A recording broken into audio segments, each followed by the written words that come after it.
Okay, so welcome to this next video, 2.2, Operations on Fractions, looking at particularly addition and subtraction. Now, our learning goal for the next couple of videos is going to be that students will be able to solve problems involving percentages and all four operations with fractions and decimals, and at the end of it you'll be able to perform addition and subtraction operations on fractions of all forms.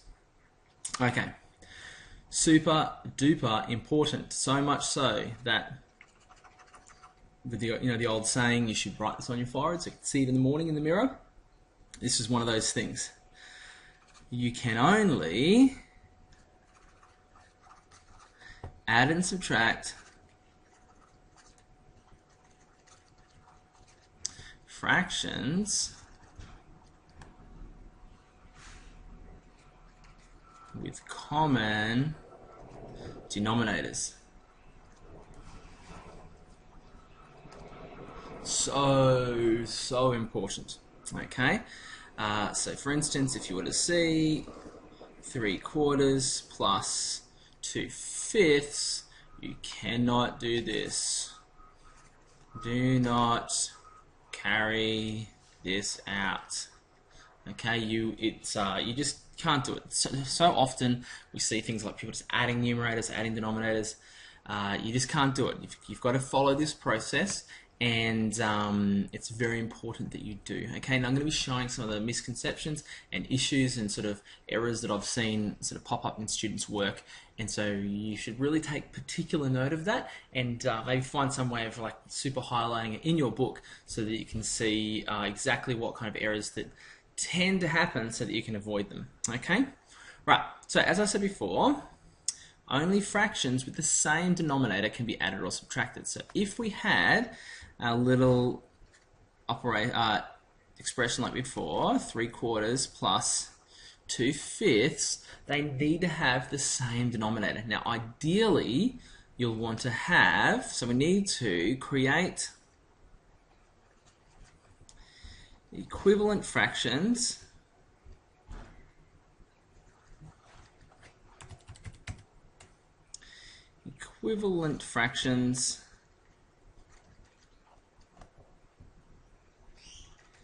with a lowest common denominator.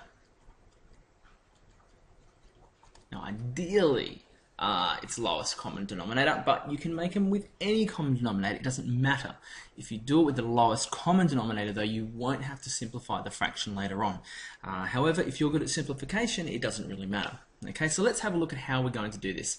Now I'm going to show you sort of the way that's always going to work to create our equivalent fractions. Okay, so because we have a 5 here, you know we can create any multiple of two numbers by just multiplying them together. So we have a 5 over this side and a 4 over this side. So I'm going to just multiply the 4 by 5. And that means that I also need to multiply the top by 5. Now, because this side's got a 4 as a denominator, I'm going to multiply this one by, not by 5, by 4. And this top one also by 4, because whatever happens to the top needs to happen to the bottom in our fractions. Okay? Now, that's going to give us the new expression. 3 times 5 is 15, over 4 times 5 is 20, plus 2 times 4 is 8, and 5 times 4 is 20. Okay, so now we're allowed to do this. Yes, okay, we're allowed to carry that out because the denominators are the same. Okay, now 4 and 5 are relatively prime, so it works. It's okay to just multiply them together, and it's going to be all right. But we will see some where it's not advantageous to do it that way. Okay, so let's have a look at this one here. Fractions can be simplified using addition. So let's go through a couple of examples of where we're adding our fractions together. So these ones here, they already have, as you can see, the same denominator. So that means that we simply add the numerators.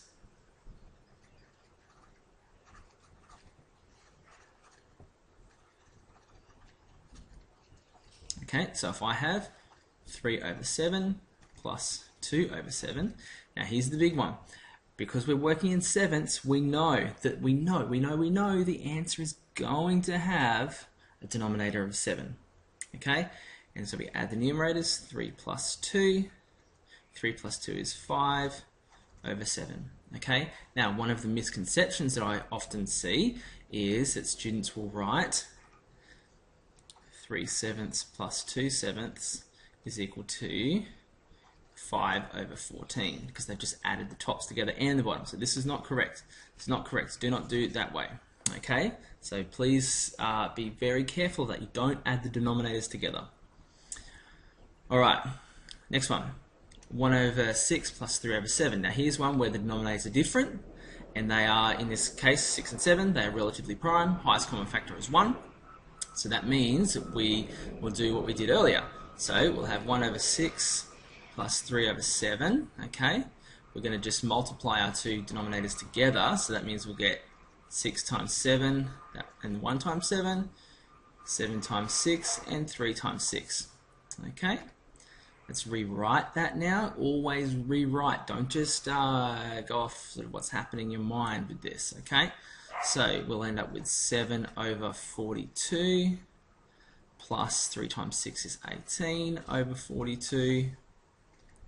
We know that our answer is going to be over 42 because the denominator does not change. 7 plus 18 is 25.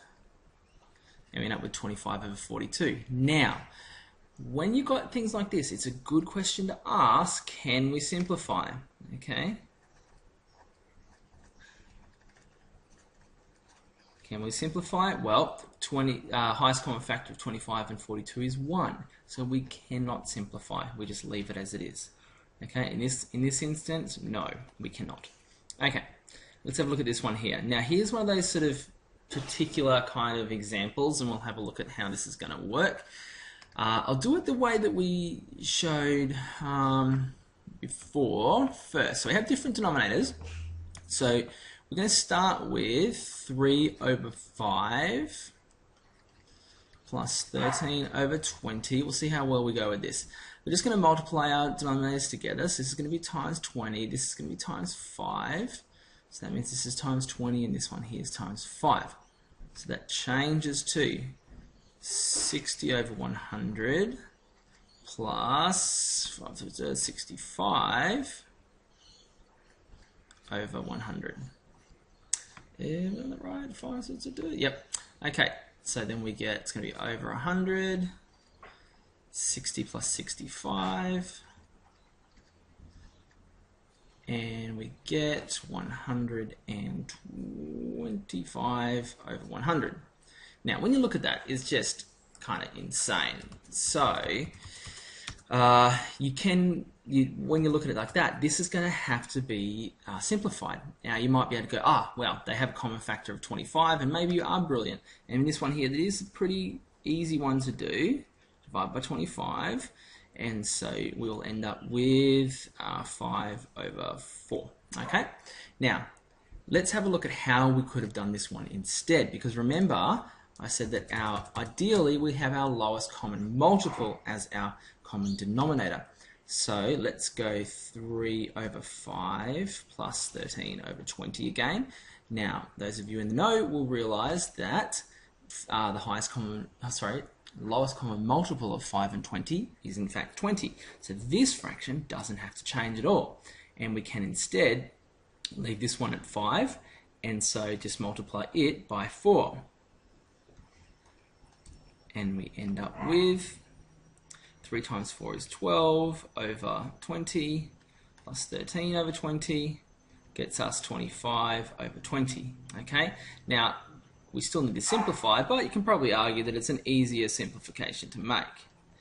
And we end up with 5 over 4 still. Okay, so either way is going to work, but some require a little bit more work than others. Okay, adding together mixed fractions, the way I suggest that you do it is that you convert to improper. Okay, that's my opinion. Look, you're happy to do it a different way if you want to, but I just think that it's easier to sort of work with just converting it to improper fractions. Okay, so if we go, we got 4 11ths, that's 4 and 11 15ths, that's going to be 4 times 15 is 60 plus 11 over 15 71 over 15, and 3.5 is equal to 3 times 2 is 6 plus 1 is 7, 7 over 2. So our new expression that we're going to deal with is now